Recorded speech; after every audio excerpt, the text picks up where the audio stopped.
கூட சொல்லுவா 2 நாளைக்கு மேல இந்த ஜனாசா வந்த வீட்டுல வைக்கணுமா?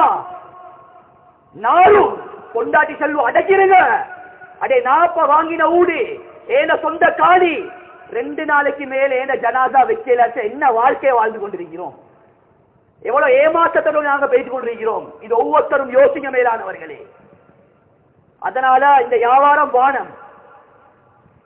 ஹோட்டல் வியாபாரிகளே, சிகரெட் விற்கக்கூடியவர்களே, பகிரங்கமா செல்றன், நீங்க சிகரெட்டை விற்கிறதும் ஒன்றுதான், பண்டி இறைச்ச விற்கிறதும் ஒன்றுதான். இன்றைக்கு எங்கட உம்மத்து விளங்கிக்கிற ஹராம் என்ன தெரியுமா? பண்டிய திங்கிறது. யாரும் பண்டிய விற்க மாட்டான். ஒரு அந்நிய கடைக்கு போறேன்றாலும் பார்ப்பான், 4 கால் பாவிக்கிறான், நல்ல பக்குவம் நல்லந்தான். ஆனா ஹராம்டு வரக்கூடிய நேரத்துல பண்டி ஒரு துண்டு எடுத்து வாயில வச்சா சிகரெட்டை வச்சா என்ன? ரெண்டும் குள்ளும் சவா, பாவத்துல சரிசமன். பண்டிய வித்தா என்ன, சிகரெட்டை வித்தா என்ன?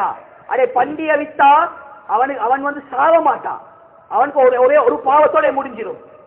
சிகரெட்டை விற்கக்கூடியவர்கள் நெருப்ப விற்கிறாங்க.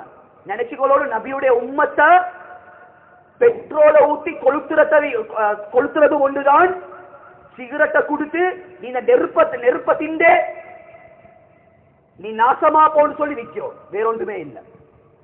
எனக்கு வேற பாஷையில செல்ல தெரியாது, மன்னிச்சுக்கோங்க. அன்பான அல்லாஹ் நல்லடியார்கள், ஹக்கீகத் அதுதான். கியாமத்துடைய நாளில் அல்லாஹ் தஆலா 4 கேள்வி அல்லாஹ் கிட்ட கேட்க போறான். அதுல ஒரு கேள்வி தான், மனிதனே நீ பணத்தை எப்படி சம்பாதிச்சாய், எந்த வழியில செலவழிச்சாய்?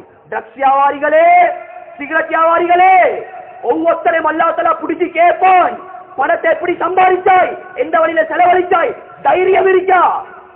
யா அல்லாஹ், சிகரெட்டை வித்தேன், என் ஹோட்டலுக்கு ஆள் எடுத்தேன், ட்ரக்ஸை வித்தேன், 10 கோடி ரூபாய்க்கு ஊட எடுத்தேன், அந்த பதில சொல்றதுக்கு தைரியம் இருக்கா?